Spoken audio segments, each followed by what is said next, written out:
السلام علیکم۔ خاور ایک علم دوست اور مذہب خاندان سے تعلق رکھتا تھا۔ اس کے والدین اعلیٰ تعلیم یافتہ ہونے کے ساتھ ساتھ ادبی ذوق بھی رکھتے تھے۔ اس کے بڑے بہن بھائی بھی اچھے اداروں میں تعلیم حاصل کر رہے تھے۔ گھر کے دیگر افراد کی طرح خاور کو بھی مطالعہ کا شوق تھا۔ ان کے گھر روزانہ اخبار کے علاوہ بڑوں اور بچوں کے معیاری رسائل بھی باقاعدگی سے آتے تھے۔ مطالعے کی وجہ سے اس کا رجحان کہانیاں لکھنے کی طرف ہوا، تاکہ اسکول اور خاندان میں اس کا نام فخر سے لیا جا سکے اور وہ بھی اچھا ادیب کہلائے۔ اس خیال سے اس نے ایک چھوٹی کہانی لکھ ڈالی اور کسی کو بتائے بغیر بچوں کے ایک رسالے میں ارسال کر دی۔ 4 ماہ بعد ایک صبح جب اس نے تازہ شمار کھولا تو خوشی سے پھولے نہ سمایا۔ اس کی پہلی تحریر رسالے کے نئے لکھنے والے ادیبوں کے حصے میں شامل تھی۔ اس نے فوراً اپنی یہ کاوش گھر والوں کو دکھائی۔ بڑے بھائی نے کہا، کہانیاں لکھنا اچھی سرگرمی ہے، لیکن تعلیم سب سے افضل ہے، اس میں کوئی کوتاہی نہ ہو۔ بھائی جان، آپ بے فکر رہیں، میں تعلیم پر پوری توجہ دوں گا، لیکن میں ایک بڑا ادیب بھی بننا چاہتا ہوں۔ خاور کے لہجے میں ایک عزم تھا۔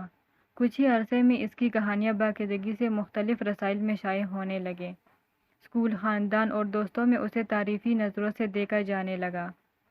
ایک دن بھائی جان نے اس سے پوچھا، خاور، تم نے آفاق عصری کا نام سنا ہے؟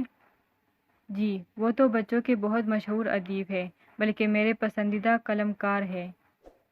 بھائی جان نے کہا، وہ میرے ایک دوست کے عزیز ہے اور قریب ہی رہتے ہیں۔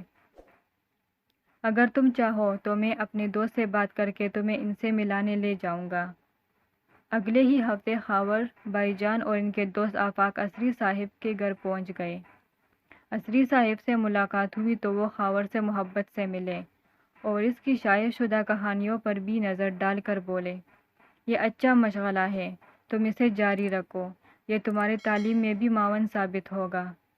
خاور نے ہمت کر کے درخواست کی کہ وہ میری کہانیوں کی اصلاح فرما دے تو نوازش ہوگی۔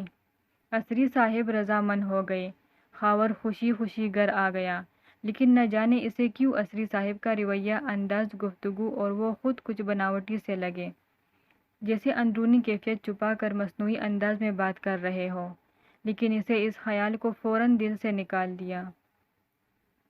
خاور اب اور بھی دل جمی سے کہانیاں لکھنے لگا۔ کچھ عرصے بعد خاور نے ایک ایسی کہانی لکھی جو اس کی اب تک کی سب سے اچھی تحریر تھی۔ وہ کہانی لے کر عصری صاحب کے پاس جا پہنچا۔ انہوں نے کہانی اپنے پاس رکھ لی اور کہا کہ میں ابھی مصروف ہوں، اگلے ہفتے آ کر لے جانا۔ ایک ہفتے بعد کہانی دیتے ہوئے انہوں نے کہا کہ اچھی کہانی ہے، میں نے ابتدا میں تبدیلی کی ہے، باقی کسی اصلاح کی ضرورت نہیں ہے۔ تمہارے والے مسودے پر چائے گر گئی تھی، اس لیے میں نے مکمل طور پر اپنے ہاتھ سے لکھ دی ہے۔ خاور نے اپنے ہاتھ سے لکھ کر کہانی رسالے کو ارسال کر دی۔ اس نے مدیر کے نام خط میں لکھ دیا تھا کہ وہ آفاق عصری صاحب کا شاگرد ہے اور اس کہانی میں انہوں نے اصلاح بھی کی ہے۔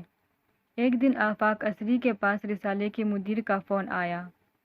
مدیر نے کہا، آفاق صاحب، کمال ہے، آپ خود تو لاجواب لکھتے ہی ہیں، آپ کے شاگرد بھی بہت اچھا لکھ رہے ہیں۔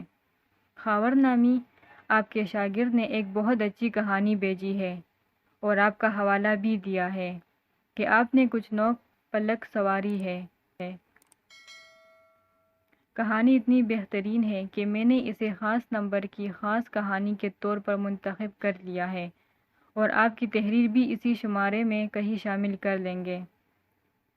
مدیر صاحب کی پوری بات سنتے ہی آفاق صاحب کی عجیب سی کیفیت ہو گئی اور وہ ایک لمحے میں فیصلہ کرتے ہوئے بولے کہ جناب، یہ لڑکا چھوٹی موٹی فضول قسم کی کہانیاں لکھ لیتا ہے، میں دل رکھنے کے لیے حوصلہ افزائی کر دیتا ہوں، کبھی کبھار اصلاح بھی کر دیتا ہوں، اور جس کہانی کا ذکر آپ کر رہے ہیں وہ تو میری اپنی تحریر ہے اور مجھے کچھ دنوں سے مل نہیں رہی تھی۔ اب سمجھا کہ خاور چرا کر لے گئے ہیں۔ آپ ابھی اسے شائع نہ کریں۔ فون بند کرتے ہی آفاق عصری کا موڈ انتہائی بگڑ چکا تھا۔ وہ غصے میں بڑبڑانے لگے کہ وہ کل کا بچہ اور مجھ پر فوقیت پا کر خاص کہانی کا درجہ بھی پائے اور سرورق کی زینت بھی ہو، اور اس کے مقابلے میں میری کہانی اندرونی صفحات میں شامل ہو۔ انہوں نے خاور کو فون کیا اور کہا کہ ان کا اصلاح شدہ مسودہ بھی ساتھ لائے، اس میں کچھ ترمیم اور اضافے کے بعد دوبارہ بھیج دیں گے۔ خاور نے ان کو دعائیں دیتے ہوئے سوچا کہ اسری صاحب کو اس کا اتنا خیال ہے کہ کہانی کو مزید بہتر کر رہے ہیں۔ چند روز بعد خاور کو رسالے کی جانب سے ایک خط موصول ہوا۔ اس نے بے تابی سے لفافہ چیک کیا۔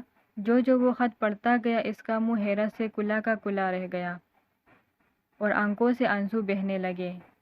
رسالے کے مدیر نے نرم الفاظ میں خاور کو تنبیہ کرتے ہوئے کہا کہ آپ نے ایک مشہور ادیب کی کہانی نقل کر کے اپنے نام سے بھیج دی، یہ ادبی چوری ہے۔ آپ اپنی سزا خود ہی تجویز کر لیجئے۔